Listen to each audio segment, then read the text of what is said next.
NEET UG विवाद पर national testing agency यानी एनटीए और केंद्र सरकार पूरी तरह घिरती नजर आ रही है। नमस्कार, आपके साथ मैं हूं संजीव चौहान। सुप्रीम कोर्ट ने मंगलवार को सुनवाई में एनटीए को कड़ी फटकार लगाई है। केंद्र सरकार और एनटीए को नोटिस जारी किया गया है और सभी तथ्यों के साथ 8 जुलाई को सुप्रीम कोर्ट में अपना पक्ष रखने को कहा है। सुप्रीम कोर्ट ने साफ कहा है कि इस मामले में अगर थोड़ी सी भी लापरवाही साबित हुई तो दोषी लोगों के खिलाफ सख्त से सख्त कार्रवाई की जाएगी। 4 जून को जब देश में चुनाव नतीजे आए, उसी दिन मेडिकल कॉलेजों में दाखिले के लिए लाखों युवाओं के भविष्य का फैसला हुआ। एनईईटी यूजी का रिजल्ट आते ही बवाल शुरू हो गया। रिजल्ट में कथित धांधली के खिलाफ छात्र सड़कों पर उतर पड़े। दिल्ली से लेकर हैदराबाद और तिरुवनंतपुरम से लेकर पटना तक प्रदर्शन होने लगे।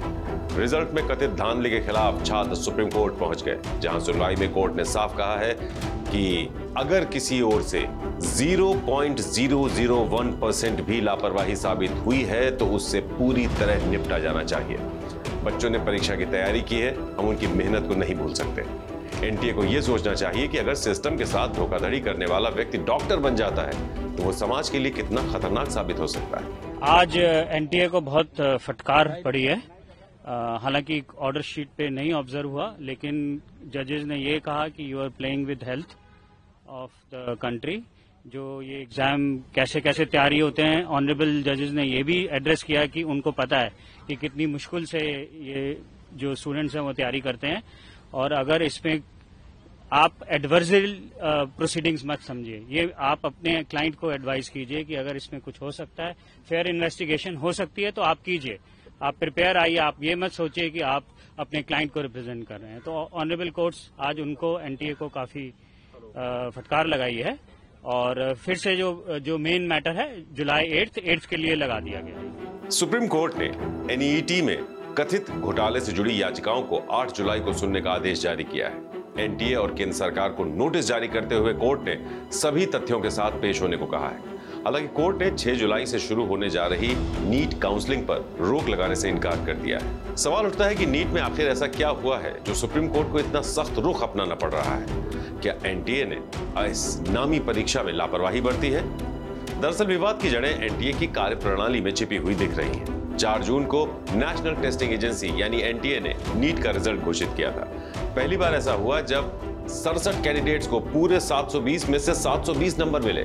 कई छात्रों को 718 और 719 नंबर मिले, जबकि एनईईटी यूजी एंट्रेंस में एक सवाल के 4 नंबर मिलते हैं। ऐसे में 719 नंबर देने पर सवाल उठे। इस पर एनटीए ने सफाई में कहा कि ऐसा ग्रेस मार्क की वजह से हुआ है। हालांकि नीट के इंफॉर्मेशन बुलेटिन में ग्रेस मार्किंग का जिक्र नहीं है। एनटीए ने भी रिजल्ट जारी करते वक्त इसकी जानकारी नहीं दी थी। रिजल्ट आने के बाद कैंडिडेट्स ने सवाल उठाया, तब एनटीए ने बताया कि लॉस ऑफ टाइम की वजह से कुछ बच्चों को ग्रेस मार्क्स दिए गए। ग्रेस मार्क किस फॉर्मूले के तहत दिए गए, इस बारे में एनटीए ने कुछ नहीं बताया।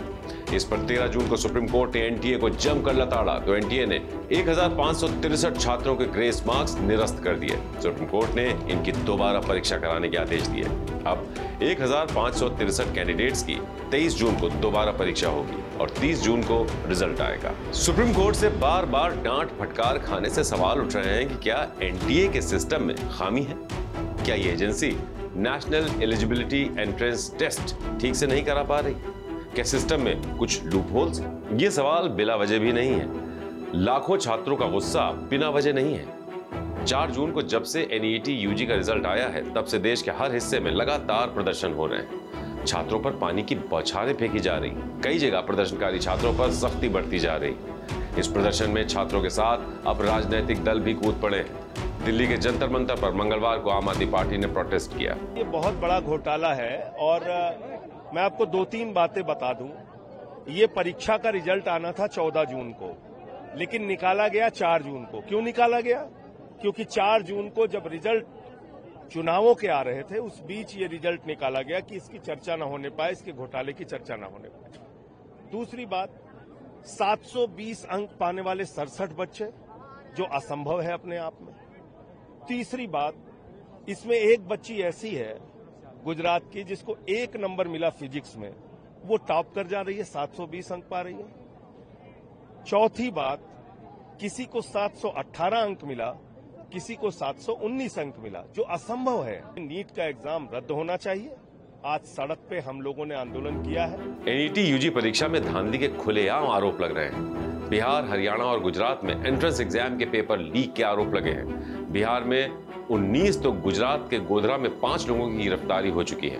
आरोपियों ने पूछताछ में कबूला है कि उन्हें परीक्षा से पहले हूबहू एनईटी यूजी का एंट्रेंस पेपर मिल गया था। छात्रों और अभिभावकों का गुस्सा बढ़ता जा रहा है। सत्तारूढ़ दल के नेताओं के पास इसका कोई ठोस जवाब नहीं है। नीट के जो लोग भी इस तरह के प्रश्न पत्र लीक मामले में हैं, सब पे कार्रवाई करने का निर्देश दिया। एनईटी यूजी एग्जाम मेडिकल और डेंटल कोर्सेज में एडमिशन के लिए आयोजित किया जाता है, जो स्टूडेंट्स की गिनती के लिहाज से देश की सबसे बड़ी परीक्षा है। सिर्फ यही नहीं, छात्रों की संख्या के लिहाज से ये दुनिया की दूसरी सबसे बड़ी परीक्षा है। 2023 में एनईटी यूजी एग्जाम के लिए 1.23 करोड़ लोगों ने रजिस्ट्रेशन किया था, जबकि चीन की गाओकाओ एग्जाम के लिए 1.29 करोड़ छात्रों ने। नीट यूजी एग्जाम को जिस नेशनल टेस्टिंग एजेंसी यानी एनटीए द्वारा आयोजित किया जाता है, वो केंद्र सरकार से नियंत्रित होती है। केंद्र सरकार इसे बेहद विश्वसनीय एजेंसी बताती है।